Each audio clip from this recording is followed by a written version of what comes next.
তখন রাফি জিজ্ঞাসা করলো ছেলেকে ভর্তি করেছে কিনা।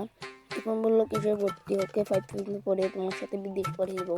তখন বললাম আমি আমার ছেলেকে অনেক পড়ালেখা করাবো, এই পরিবেশে আমাকে বিদেশ যেতে না, আমার বিদেশে অনেক কষ্ট।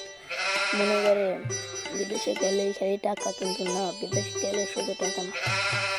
তো বিদেশে যাবো বিদেশ থেকে এসে। তখন রাফি ভাবলো সৃজনকে বিয়ে করা দরকার। তখন একটি ভালো পাত্র দেখতে লাগলো, ওর বাবাও লাগলো।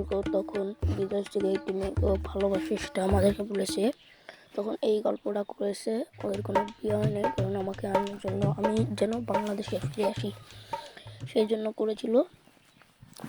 তো আমরা ভেবেছি ওর বিয়ে হয়েছে, এখন একটি বিয়ের দরকার আছে, আমাদেরকে দেবো।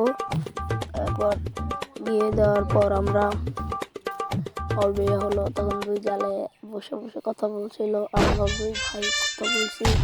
বাজারে গেলাম, আমার ছেলেটাকে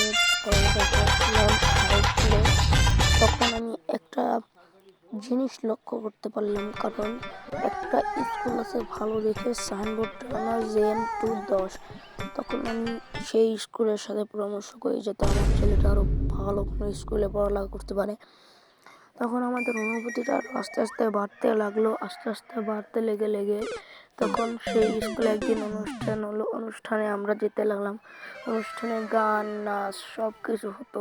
তখন গান নাচ হওয়ার কারণে অনুষ্ঠানটা আরও ভালো হলো।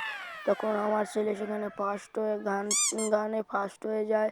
তখন আমি খুশিতে মুখ রাখি কোথায়। খুশিতে আমার মনে হচ্ছিল নাচতে ইচ্ছা করছে, কারণ সেখান থেকে 3টি প্রাইজ আনতে পেরেছে।